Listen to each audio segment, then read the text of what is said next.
So the thing about CEOs is they don't believe that there's ever anything wrong, and they always think this is what a startup's about. It's supposed to be challenging. It's supposed to be problems that you can fix, and that's true. I mean, the whole point of being a startup is you do the extraordinary, and then they start saying that there's no problem that you can't solve, and now what you're going into is off the cliff of reality, and that's it. And it's an old saying that we used to say in engineering: 9 women can't have a baby in 1 month. There are just certain limitations you will just never get around. And of course, there is a solution to it. Find a new way to genetically modify people to grow them up in artificial chambers. But yeah, that's a solution. But is it really practical? And how long is it going to take to create? I've been in startups where the COOs and the CEOs would come up to me and say, "But Steve, if you did enough engineering, could you make it work this way?" Because I've ruled out certain approaches, and I said, "I don't have 5 years. Yeah, if you give me 5 years, I can pull it off. The technology will be probably created in those 5 years so we can actually do it. But until then, I have to do what I believe that we can actually pull off." And we are stretching ourselves. Uh, and the problem with these guys is, are they madmen or are they geniuses? And for every Steve Jobs, though, there are 100 guys who are total failures, who are just like him. And so there's a right circumstance. One thing I have a lot of respect for, Mark Cuban, is Mark Cuban has said, "Would you be a billionaire today?" And he said, "Probably not." He realizes he lucked out during the dot-com boom. Nobody is going to pay $4 billion to him today for broadcast.com. And so, on the other hand, Cuban, you ask him, well, would you have been a millionaire? He said, "Oh, definitely." He said, because the one thing he could do was sell. And he said that's one thing he's always been able to kill it. It's his fastball. And he believes his talents are exceptional in it. And they probably are. But they don't take no for advice. And so what do? And after a while, what happens is, in the aftermath of all the carnage and everything else, you think, oh, the guy's a liar. Well, actually, I wouldn't be that tough with them, because I've had multiple CEOs I've been through with this. And they're not liars, but they are definitely delusional. And I think what they do is they keep lying to themselves so many times over and over again that they begin to believe that this is the truth. And so you're dealing with people who don't exactly have a good grip on reality. So when they told him, we got to pull the plug on this thing, we're never going to pull it off. We've got half the people that don't even have a place to stay. And so he said, no, we can't pull the plug. And this is the other problem with these people. And that's that, and this gets you into problems where you're not on the same page with your product people and your market people and everybody else. And that's he kept promising people all these things, investors all these things, and not only that, but he also made personal guarantees. And so it means that if this doesn't come off, he goes into bankruptcy. And so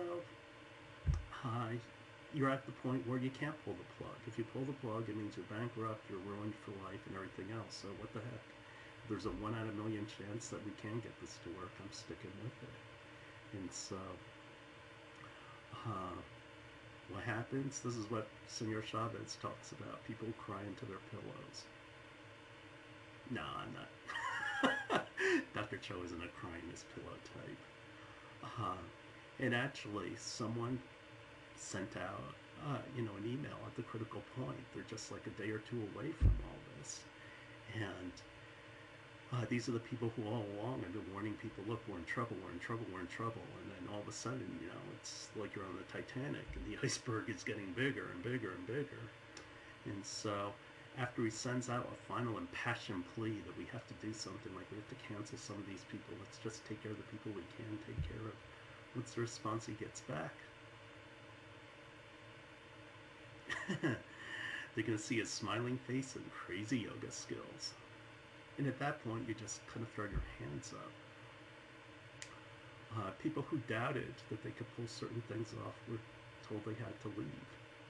And so what ultimately brought this whole thing down? So a whole bunch of people showed up. They didn't have places to stay. They couldn't make these luxury villas. All they made was a whole bunch of tents. And there wasn't enough tents for everyone. And the gourmet meals and all, well, I can post a picture of its gourmet meal, which was a cheese sandwich. And all of a sudden, this kid has like 400 followers, and it went viral. It started going all over the place, and people were just jumping on. And so that's the thing about today in the internet. When something negative happens, people just, it's Schadenfreude. And it means, and that's a German word meaning that you get enjoyment out of the misery of others. Like, let's face it, when somebody slips and falls, there are times it's, now if it's like a young kid or whatever, you start laughing. If it's an old person, oh my God, are they okay? But anyway, they're saying that's what killed the festival. And so, what it comes back to is that finally, when they had to cancel all the acts, they told them, don't come to the island. You know, we're not prepared for you. We don't have any accommodations for you. Everything isn't set up. And then finally, the CEO starts crying. The interesting thing is a lot of the people who were part of this, and these were the ones who were saying the negative things, but basically were alarming people to issues. Those are the people when bad things happened started laughing. And that's actually how Dr. Cho was like. The worse something is, the more I started to laugh. Mostly you're laughing at the insanity of it all. And my own team used to say, oh God, we're in trouble. Somebody said, why? He said, look at Steve, he's smiling and laughing. Everyone's like, what? And then when things were going really well, I'd just kind of be stone poker face. It's like, don't get too high, don't get too low. So anyway, the summary of this entire fire festival thing is on this video, and you can go see it. It's the trailer for the Netflix documentary.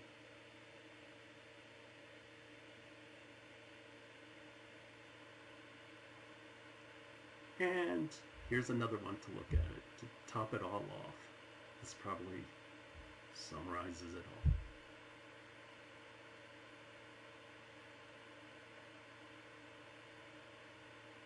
So what are the takeaways? What are the lessons to learn for entrepreneurship out of this? And that's that when you look at a charismatic leader, and most CEOs and startups are, and the reason why is in order to raise money, you have to gain people's confidence. And who do we go for? We don't go for the quiet nerd. We want the charismatic guy. We want the cult of personality, or as I'm talking about, the cult of cool. It's just like in the Almost videotapes. Everybody gravitates towards the cool guy. People just absolutely love them. They want to be part of them. They get energy from them. It's actually funny, when I first came to the Poly School, and I had some students that said, and they would say to me, oh, the greatest thing about this program is Senor Chavez. He said, and I just loved his class. He's changed my life. Oh, and you're pretty good too, Dr. Joe. And it's like, yeah, I know. Me compared to him, he's the prom king. I'm the guy who couldn't get a date. But you know something? I just laugh at it. I just laugh. And it doesn't mean he doesn't have substance. He definitely does. And he definitely knows what he's talking about. But I just find it really interesting because he's such a dynamic speaker and all that he becomes a cult of cool unto himself. And students just want his approval. But what it comes down to in other startups, when you have these personalities who are just so in love with their vision, they don't listen to others, is in the same way the best person isn't picked to run a corporation, the best person isn't picked to run a startup. And Good to Great, they talk about the characteristics of what makes good CEOs, but those aren't the people who get the jobs. The people who get the jobs are the type A's who get in front of everyone and get everybody's confidence, who are slick. An example is, let's take Elon Musk. Elon Musk, with all his companies and all, everybody just loves the guy. But in reality, is he really the right person to be running these? Now they talk about, oh, but he created PayPal. Keep in mind, Thiel and his other, even though he helped start PayPal, he got booted. He got booted because Thiel and the others said the guy can't focus, the guy can't execute. There comes a point where you need that great energy to get you off the ground. But then you need the people who can come in, who can basically execute and all. Bob Noyce was the right guy for Intel. Intel did it right. Bob Noyce was the high energy guy who could get Intel off the ground. But then what happened is, the thing about Noyce is he was actually a very considerate man. He realized, you know something, we're in growth mode now. It's time for me to step aside and let Moore have a shot at it. And so Gordon Moore, very, very smart man, built the company up to solid footing. And then Moore stepped out and he said, you know something, this is the point when you're this large and you're successful and all, you need somebody to kick this place in the ass. And so he brings in the chainsaw. Andy Grove. Anyway, but it's an attitude of, you know, if you're not failing enough, well, there comes a point you have to stop failing. You have to stop tinkering, and you have to focus on making money. You're still a business, and you still have responsibilities. The thing is, Elon Musk is great at coming up with ideas. The problem is that he's always coming. I mean, Hyperloop and everything else. It's like, when does it stop? When are you just going to concentrate and make sure that one of your companies is truly going to be a success? But he has a cult of cool about him. We'll see if he figures it out. Startups are inherently about madness. And so the question is it madness or is it creativity? And what it comes down to is the Stockdale paradox. And that's, how do I deal with all this madness? It's like, how do I know that there's a path forward where we can be successful, or is this just insanity? And for those of you who read Good to Great, you know what the Stockdale paradox is. For those of you who don't know the story, Admiral Stockdale was the highest ranking officer in the U.S. military during Vietnam to become a POW. Admiral Stockdale brought up the question of, here they are tortured every day. They're in this Vietnam POW camp. They don't know when the war is going to end. They don't know if they're ever going to make it home. And so in face of overwhelming odds, how do you maintain hope in the face of adversity? And so what he did is he told his men, let's set goals. Look, hold out for torture this long, and then it's okay to tell them this. If you hold out this long, it's okay to tell them this. And so they focused on these short-term goals, because in the overwhelming picture, you're never going to make it. And so you have to come to grips with the reality of your situation, though. You may not be going home, so don't look at it that way. And so the people who didn't make it were the optimists. And those are the people who thought, oh, we're going to be home by Easter. Well, Christmas would come, New Year's would come, Easter would come, and they wouldn't be home. And then Thanksgiving would roll around, Christmas would roll around, Easter would roll around, and they still wouldn't be home, and then they just gave up. There's a very thin line in a lot of these contradictions in a startup. For example, being a realist versus just being a complainer. Complainers always say, oh, I'm just being realistic. But yeah, but are you really contributing to the problem, or are you just venting gas? That's one good line. The producers versus the non-producers. And that's what happens, is when you will get fighting. You will get infighting because people are going to be under pressure. And so this really comes down. And what typically will happen is the non-producers will point to the producers and just say, oh, this is about their personality, and they can't get along with anybody, and they're just not team players. Well, no, it's about producers and non-producers being frustrated with non-producers. And a lot of you have probably been in that situation. And then you've got your criers and your laughers. Your people who laugh at it, they're considered not to be serious people and not to take it heavily enough, that they believe everybody should be crying. And so it's actually pretty funny. I refer to the criers as bedwetters. And that's that, hey, when are you guys going to do something, or you're just going to sit around every night and wet the bed? Yeah, that didn't go over very well. So how do you reconcile the two? You reconcile the two through leadership. It's your own leadership to manage this sort of thing. For example, for the complainers, if you realize that it's okay to complain if you're actually doing something to fix the problem, then you've earned the right. To me, if you want to complain, you have to earn the right to complain. That's the way I managed it. In terms of producers and non-producers, look at the record, see what people are outputting. Laughers and criers. I accept all personalities. And if crying is your nature, crying is your nature. I mean, I had one employee with me who literally would cry. And I just thought, look, this is the way you vent. And I'm not going to judge you on it, but don't do it in front of everyone else. Just go off by yourself and then have your problem, and then we'll work it out later. One thing that kept the fire festival going was money. And that's the thing I'm always leery about when entrepreneurs say, oh, if we only had more money. Well, wait a minute. Money was the fuel for your fiasco.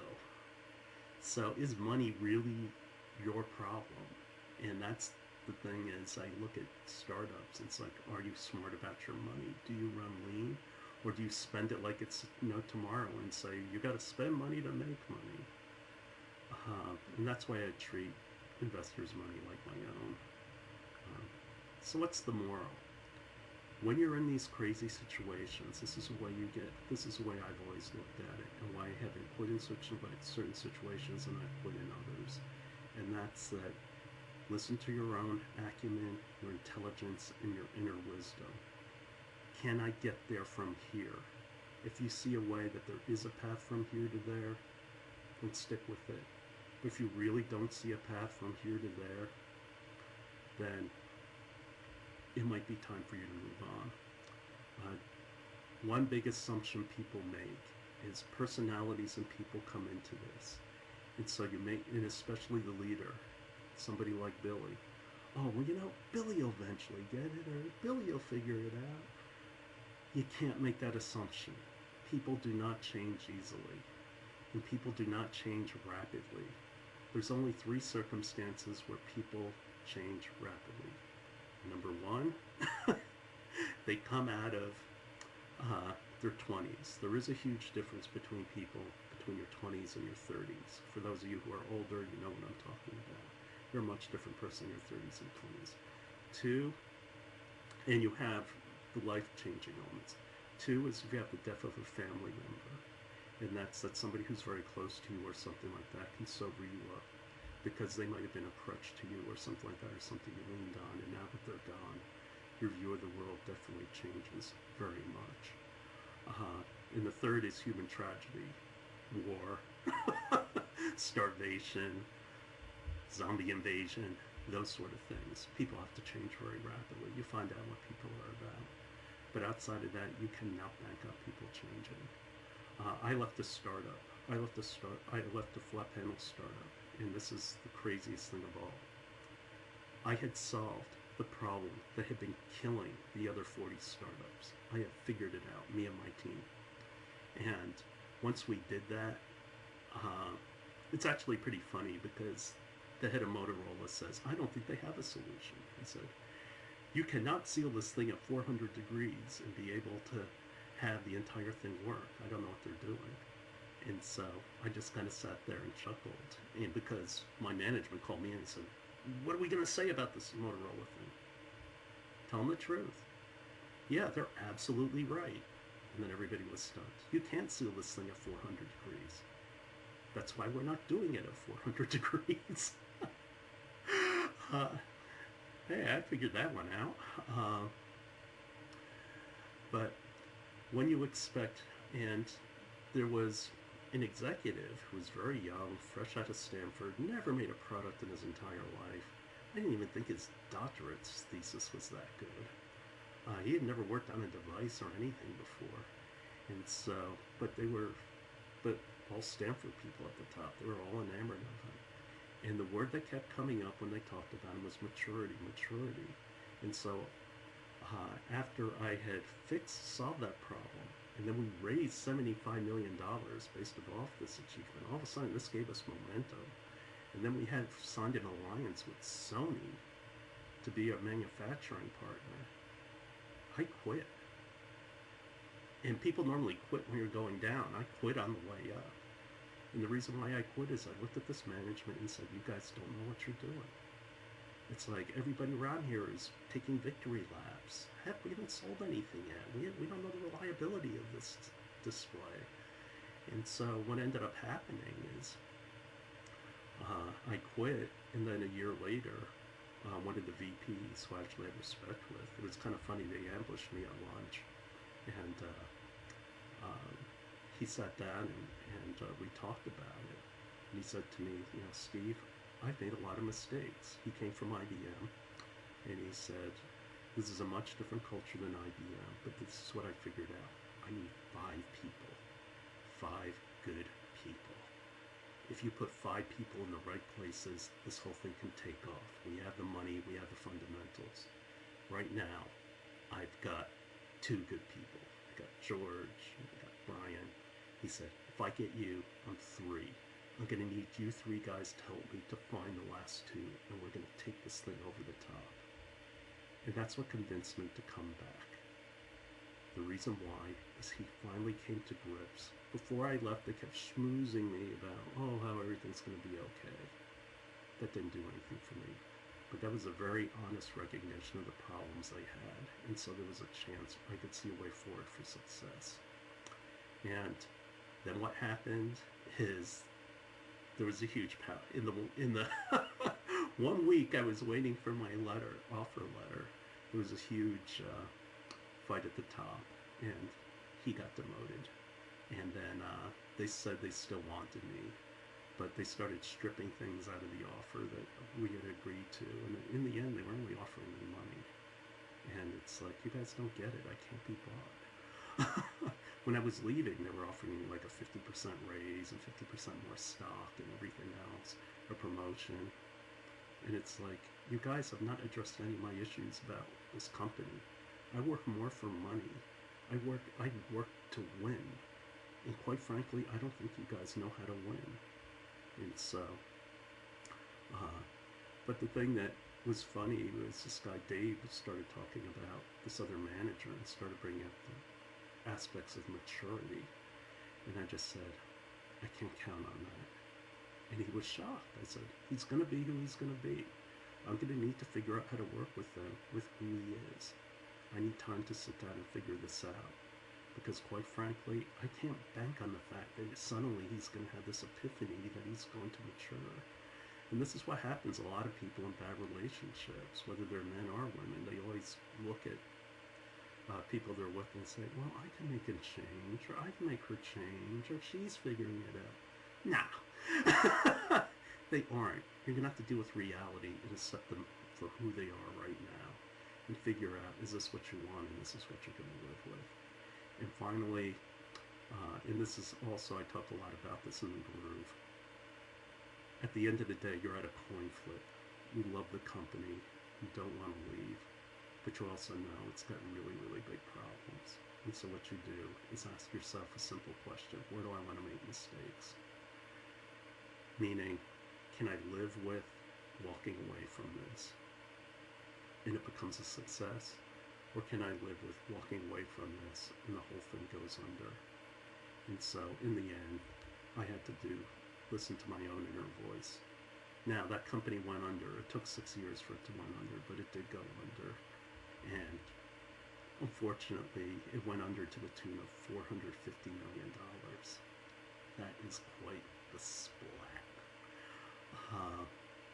Now, one way companies can change, though, is when you have bad leadership or when you have bad CEOs. Another thing you could think about is what are the odds they're going to turn over their management. And if it's small, well, then you're kind of stuck. But in certain cases, I've seen lots of Silicon Valley companies be on the verge of going under.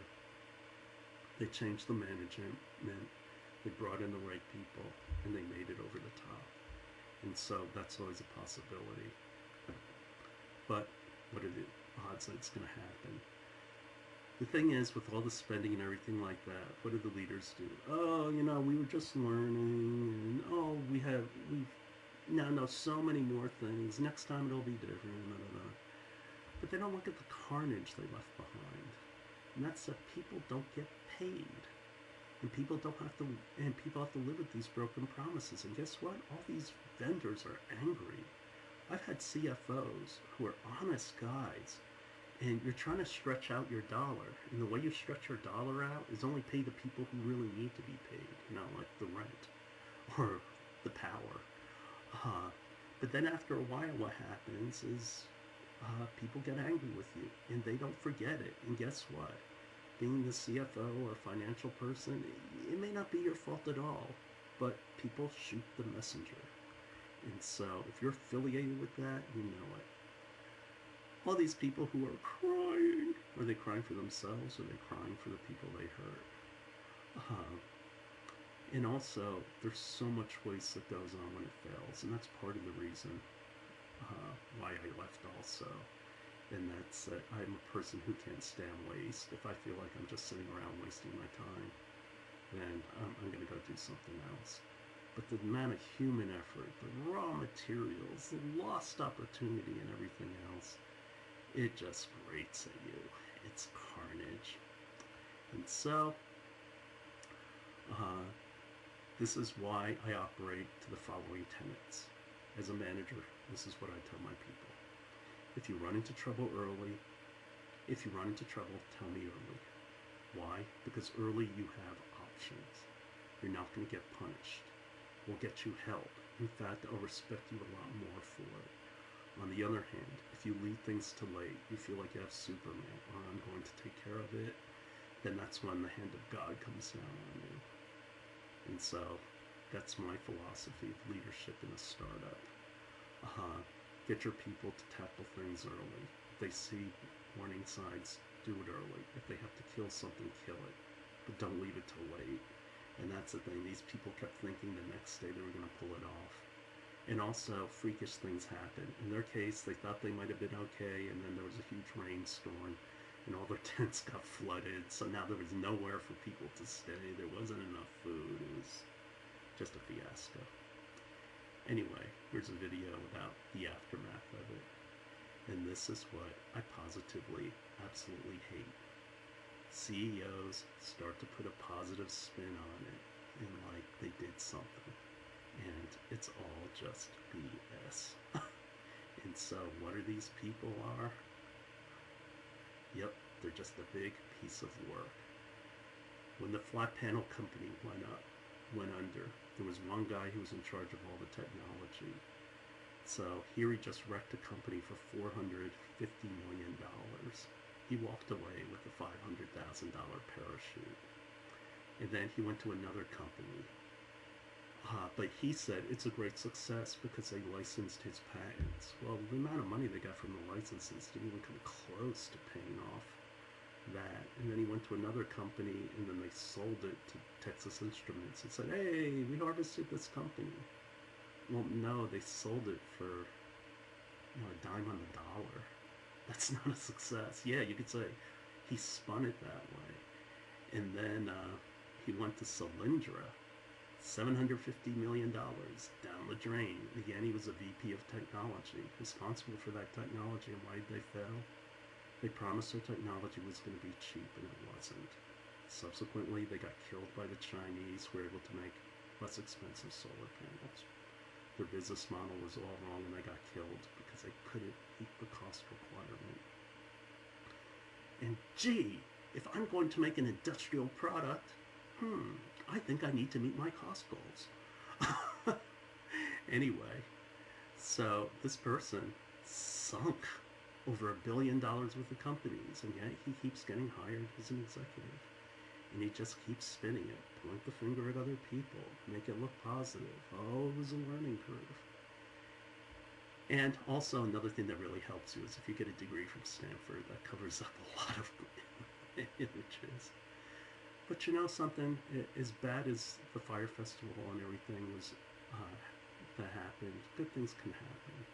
For example, in my case, the startups that have gone under, well, the thing is the startups went under, but all the technology I created is out there in the market.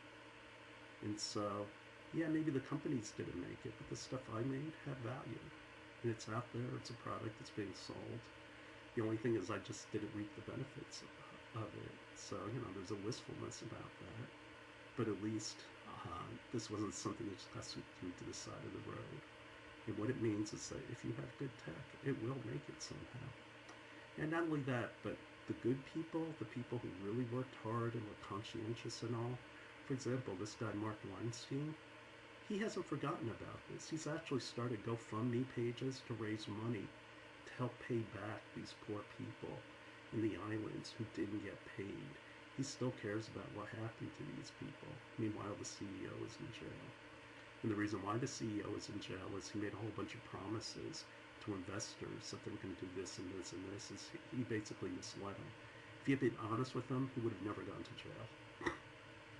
But this is when you commit fraud, when you say something is what it isn't, and you convince people to